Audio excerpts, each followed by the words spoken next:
Vudila loomine.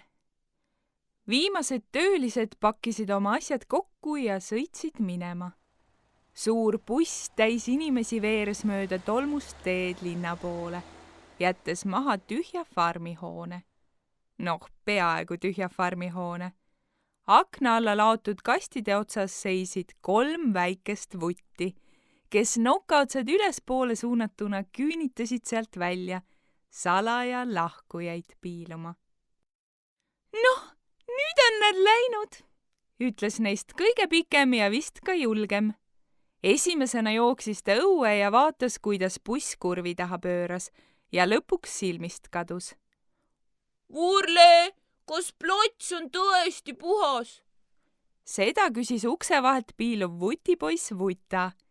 Tema järel astus õue kõige pisem vutitüdruk Vurleen. Kolmekesi seisti suure kasvanduse hoovis ja kuulati täielikku vaikust. Inimeste sagin ja teiste vuttide häältemeri oli nüüd vist igaveseks kadunud. Kõik nende tuttavad vutid olid kolinud inimestega kas mujale või müüdi kaugel maal elavatesse peredesse maha. Kunagi pidi Vurle kolima uude linna ja kooli vahetama. Vanad mängukaaslased ja sõbrad jäid maha. Nüüd oli just selline tunne, nagu oleks kool ja naabruskond nende juurest ära kolinud.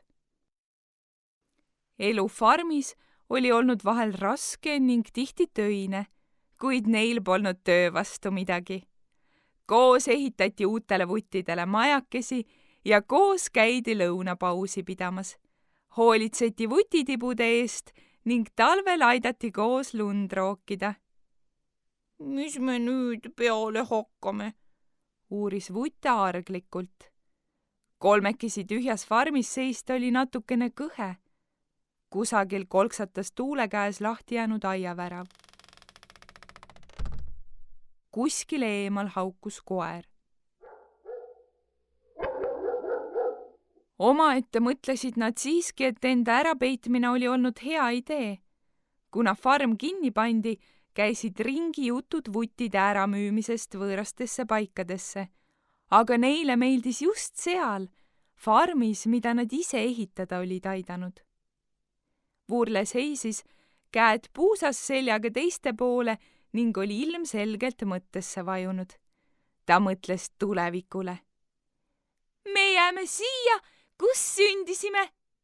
Mida me siin tegema hakkame? See on täitsa suur paik, aga maha jäetud. Inimestega oli palju huvitavam ja lõbusam. Vurleenule oli meeldinud kasvanduse töötajate lastega mängimine. Kunagi ehitasid nad puuplangust ja kännust kiige. See seisis siiani farmi ääres kaevu juures. Tõsi, inimesi on siia vaja. Muidu laguneb see koht täitsa ära ja siis pole ka meil siin enam hea elada. Ainult, et me ei hakka siin enam tööle nii nagu enne. Me hakkame siin mängima. Mängima? Vurleen hakkas eesmarssiva Vurle taga siblima. Kuidas siis nii? Kuhu me läheme? Tööriistakuuri. Võtke saed, haamrid ja naelad kaasa. Me ehitame, et mängida. Vurleenu kiik andis mulle juba paar päeva tagasi hea idee.